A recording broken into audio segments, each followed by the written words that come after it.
Hey, it's Tess, and Tylie has a new accessory, and it is magnetic, no tape. That's just the thing that goes over the magnet, so that it doesn't hurt her.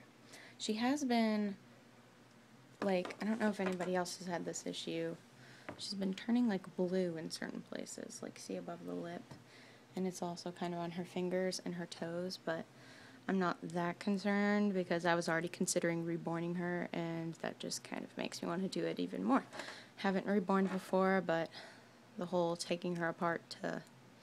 I also took out her wire armature, so now she's posable. I mean, she's not posable, but she's floppy, almost like a real baby. She would look a lot more realistic if her arms were bent, but hey, can't have everything. Got these pacifiers on eBay. I also have another one that doesn't fit her face as well. But yeah, I'm going to reborn her. I've officially decided now that she started changing colors. I'll kind of give you an idea of... I think she looks more realistic, like in my arms now, because she's so floppy. Just because she's so floppy. She just moves around. Floppy baby. She's just so cute. Anyway, and just in case you want to know how to do it, I will explain. Sorry, had to sit down again. For the magnet, what you're going to want to do is, this is going to be taped over and it'll kind of have felt over it. You just kind of peel that off, and there's hot glue of some sort, and you kind of just got to peel your way through it. You have to have cable ties if you want to do this, extra cable ties, because this one will get destroyed. And then you cut the cable tie, you pull that out, and basically a bunch of fluff. You'll be able to take her head off.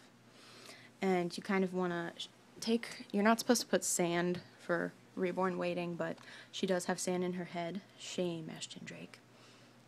And, sorry, got off track. Yeah, she has a sand weight in her head. You want to take out all the fluff, but not the sand weight, because I realized it kind of helps for what I'm about to say.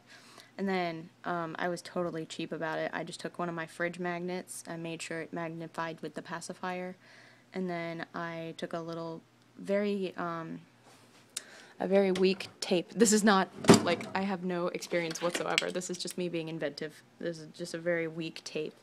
Put a roll of tape on the magnet, and then just kind of stuck it in, made sure it was in the right spot.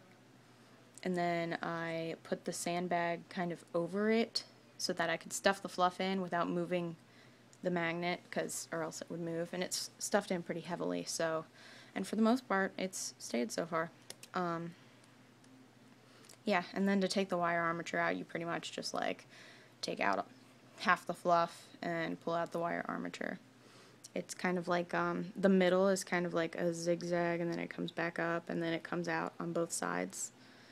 Yeah, kind of like, I can't really do it with my hands.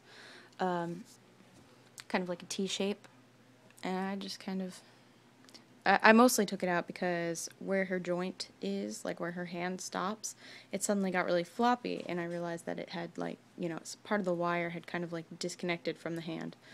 And rather than have one hand floppy at the hand, or one arm floppy at the hand and the other one not, I had already been considering taking out her posability anyway, just because I like floppy babies.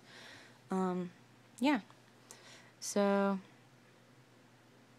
and if you guys need me to be any more detailed, or if you have any questions, just ask me. Like I said, I'm not a professional.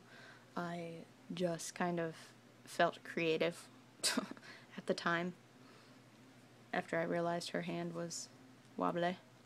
And then I saw my fridge magnets, and I just kind of like, hey, let's try to magnify her pacifier. And I'm actually very proud of myself. It's given me a bit more confidence in my ability to reborn, even though that doesn't involve the painting or anything. Just the fact that I know I can take her apart and put her back together is quite comforting. Anyway, that's all for today. Bye.